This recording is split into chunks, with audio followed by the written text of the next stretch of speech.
13 اکتوبر کی شب پچھلے پہر مریدکے میں حکومت نے جس بہیمانہ طریقے سے تحریک لبیک پاکستان کی ریلی سے نمٹا، ہم اس کی شدید ترین الفاظ میں مذمت کرتے ہیں۔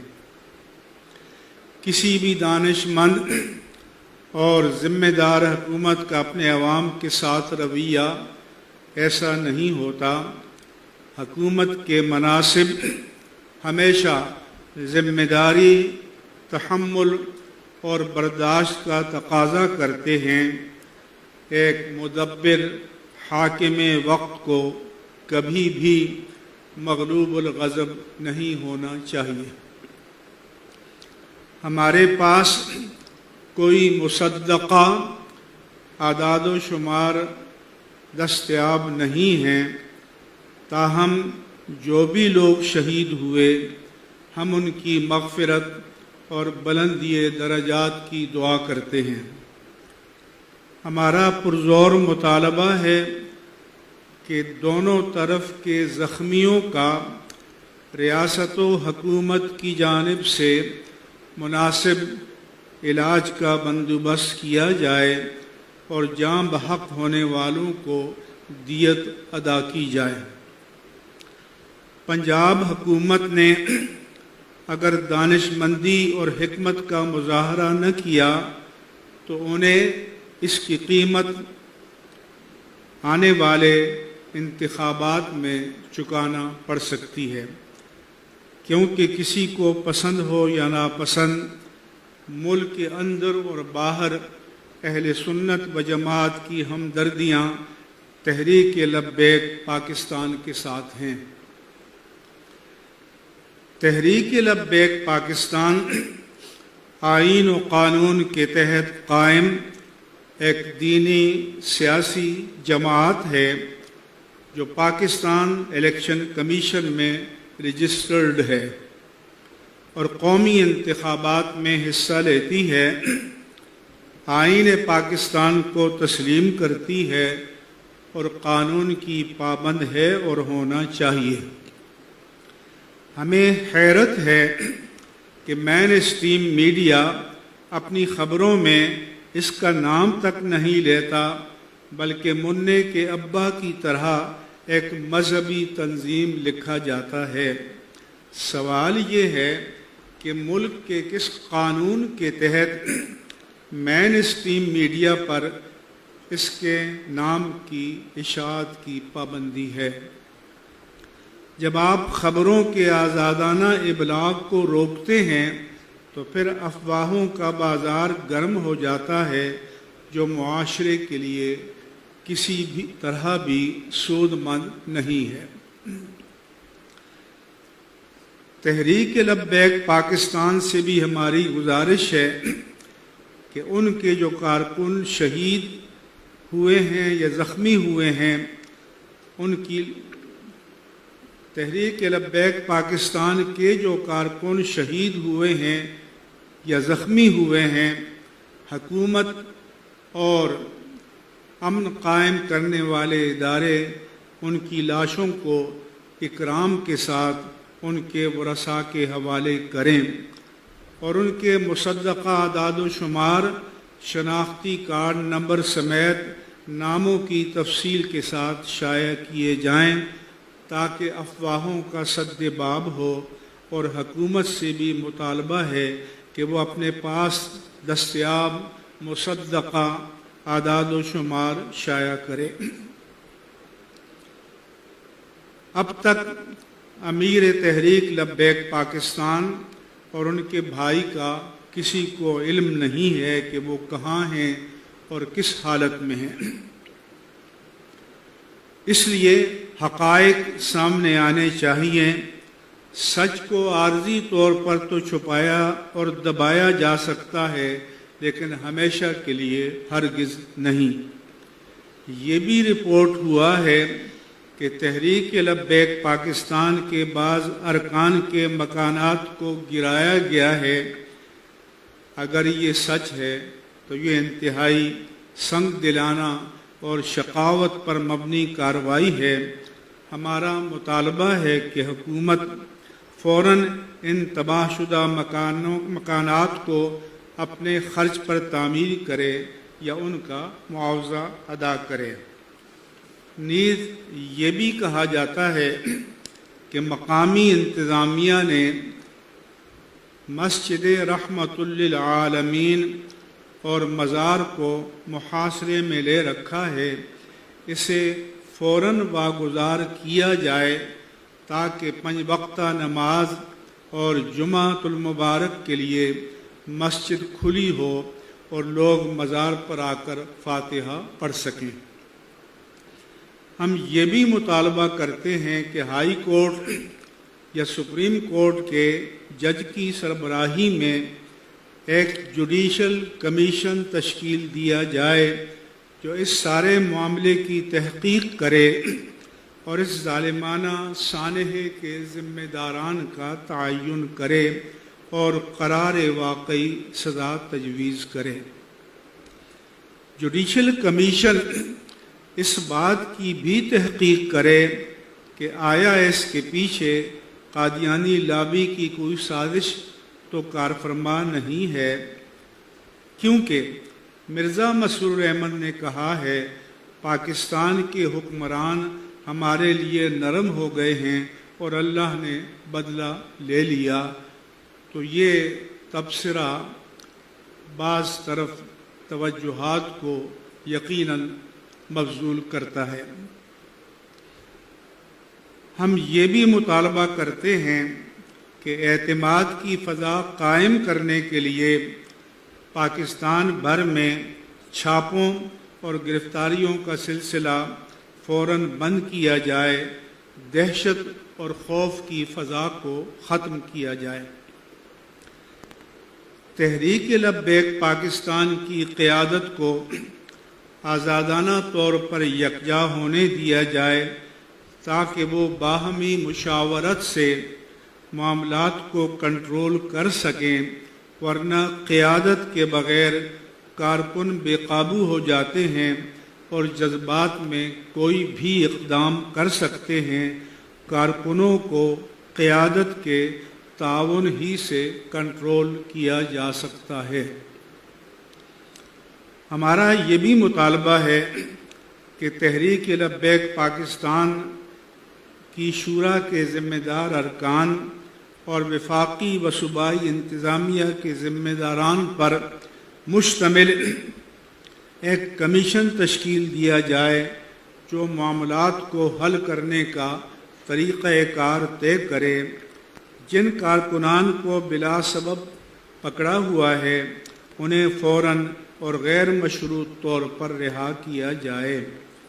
مزید گرفتاریوں اور چھاپوں کا سلسلہ موقوف کیا جائے اور جن کی FIRs کٹ چکی ہیں وہ واپس لی جائیں۔ آئین و قانون کے مطابق ان کے معاملات کو عدالتوں کے ذریعے کم از کم وقت میں نمٹانے کا طریقہ کار وضع کیا جائے اور اس پر لفظاً و معناً عمل کیا جائے۔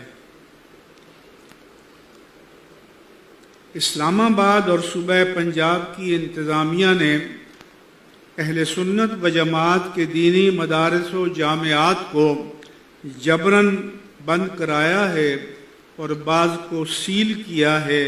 یہ شریعت اور آئین و قانون کی روح سے سراسر غلط ہے۔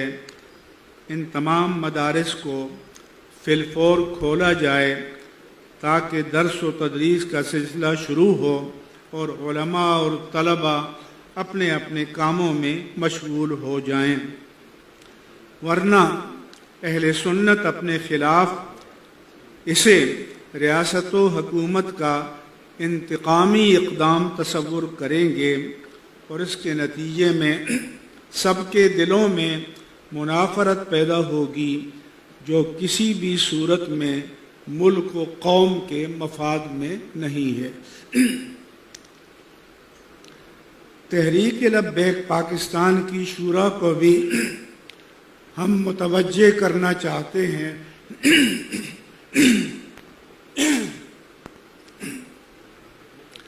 کہ نعرہ تکبیر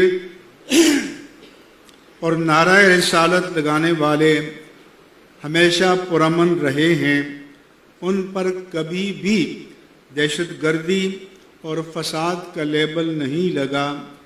ان میں سے بیشتر تصوف کے سلاسل سے وابستہ ہیں۔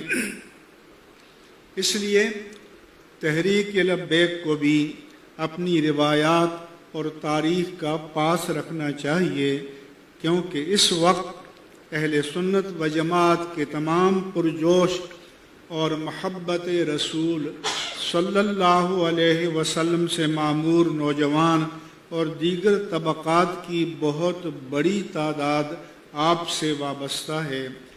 یہ پاکیزہ جذبے دین کی امانت ہیں، دین کا اثاثہ ہیں، اور انہیں دینی حکمت و بصیرت کے ساتھ استعمال کرنا چاہیے۔